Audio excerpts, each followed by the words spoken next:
بسم الله الرحمن الرحيم، والصلاة والسلام على أشرف المرسلين سيدنا محمد عليه أفضل الصلاة وأتم التسليم. نتكلم النهاردة عن مباراة النادي الأهلي وأسوان في الدوري الممتاز اللي اتلعبت في استاد أسوان.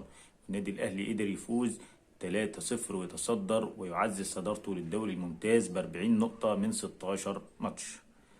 قبل ما نكمل الفيديو يا ريت ما تنساش تشترك في القناة وتفعل زر الجرس ودعمنا بلايك. عايزين الفيديو ده يوصل ل 100 لايك.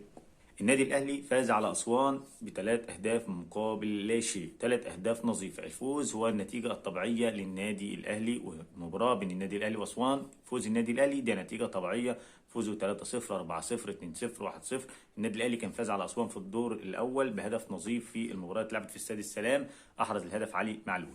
الفوز ده نتيجة طبيعية للنادي الأهلي. النادي الأهلي لسه راجع من طبعا بعد تعثر في مباراة الهلال السوداني اللي اتغلبنا فيها 1-0 في السودان في دوري المجموعات في دوري أبطال أفريقيا.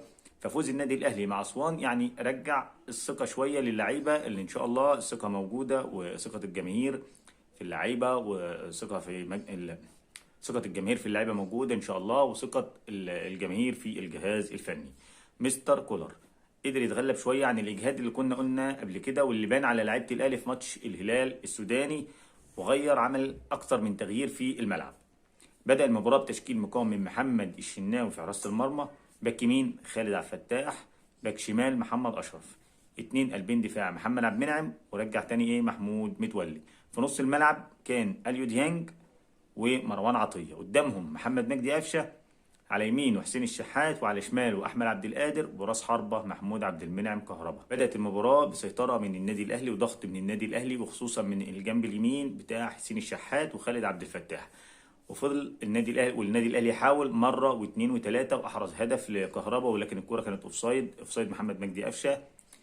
وبعدها حسين الشحات بيقدر يرفع كوره لكهربا اللي بيدخلها بيحرز منها الهدف الاول. حسين الشحات ما شاء الله عليه كان فايق جدا في مباراه اسوان، ونتمنى يكون فايق المباراه الجايه. حسين الشحات بيقدم مستويات متميزه من الماتشات الدوري قبل كاس العالم للانديه، وفي ماتشات كاس العالم للانديه حسين الشحات كان مميز ما شاء الله عليه، ونتمنى استمراره في اداء، واستمرار تحسن اداء، واستمرار في الاداء الممتاز في الماتشات اللي جايه.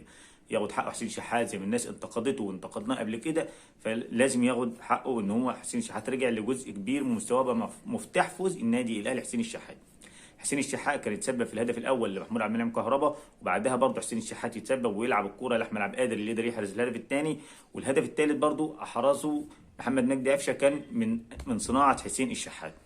وعشان كده برضه بعد المباراه حسين الشحات خد رجل المباراه واحسن لاعب في المباراه. النادي الاهلي قدر يخلص المباراه في الشوط الاول ب3-0، ثلاث اهداف نظيفه، خلاص موت المباراه برضه، اللي لازم يحسب له. وزي ما انتقدناه في ماتشات كاس العالم للانديه، وانتقدناه في ماتش الهلال السوداني، محمد الشناوي بعد احراز النادي الاهلي الهدف الثاني بتاع احمد عبد القادر بتتحسب ضربه جزاء على محمد اشرف الباك الشمال. بيدخل احمد خالد لاعب اسوان، ولكن برضه محمد الشناوي بيقول كلمته وبيتصدى لضربه الجزاء، ويصدها ويرجع اللعيبه الهدوء للعيبه والهدوء للجماهير، والماتش لسه زي ما هو بتاع النادي الاهلي. خلصنا بقى من ماتش اسوان، والحمد لله النادي الاهلي دلوقتي متصدر والنقطه ال 40 في الدوري بتاعنا ان شاء الله. دي هتكون ايقونتنا في كل ماتشات النادي الاهلي، كل ماتش هنعد النقط، واحنا النهارده بقى بنقول النقطه ال 40 في الدوري بتاعنا ان شاء الله. بعد ما خلص ماتش اسوان نستعد بقى لماتش صن داونز اللي هتلعب في استاد السلام. ان شاء الله مارسيل كولر قدر يريح لعيبه كتير في ماتش اسوان، وعشان يتغلب على الاجهاد ريح علي معلول، ريح حمدي فتحي، ريح عمرو السوليه. مارسيل كولر قدر يتغلب على الاجهاد ولعب لعيبه ما شاء الله. احنا كسبنا في ماتش اسوان لاعب زي مروان عطيه، بسم الله ما شاء الله، نحله في نص الملعب مروان عطيه، ربنا يبعد عنه شر اصاباته، وكل لعيبه النادي الاهلي وكل اللعيبه المصريين وكل اللعيبه على مستوى انحاء العالم. ما نتمناش الاصابه لاي حد، مش هنعمل زي ناس تانية. فمروان عطيه مكسب، خالد عبد الفتاح ما شاء الله عليه مكسب، مالي مركزه، لعيبه تحس انها اتولدت في النادي الاهلي. ان شاء الله نتمنى تركيز اللعيبه كلها في ماتش صن داونز، ونقدر نكسب ماتش صن داونز ان شاء الله. صن داونز ماتش مهم للنادي الاهلي، ان شاء الله النادي الاهلي يقدر يكسب صن داونز في الماتش اللي هيتلعب في استاد السلام باذن الله.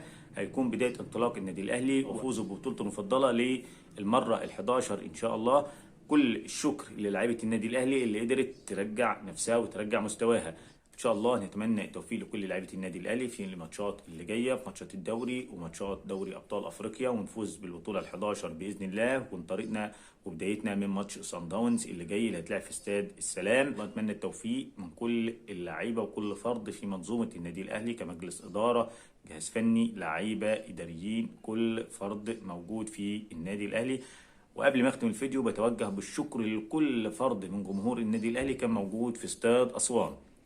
جمهور راح الاستاد، لا قطر ولا وجبات ولا حجزنا قطر ولا حجزنا وجبات، وجمهور الاهلي وشعبيه الاهلي موجوده في كل مكان، عكس ما كل والبعض بيردد ان جمهور الاهلي قليل في اسوان، جمهور الاهلي قليل في الصعيد. ده كله كلام لا اساس له من الصحه. وزي ما النادي الاهلي فاز على الزمالك 3-0 فاز على اسوان 3-0. والسلام عليكم ورحمه الله وبركاته.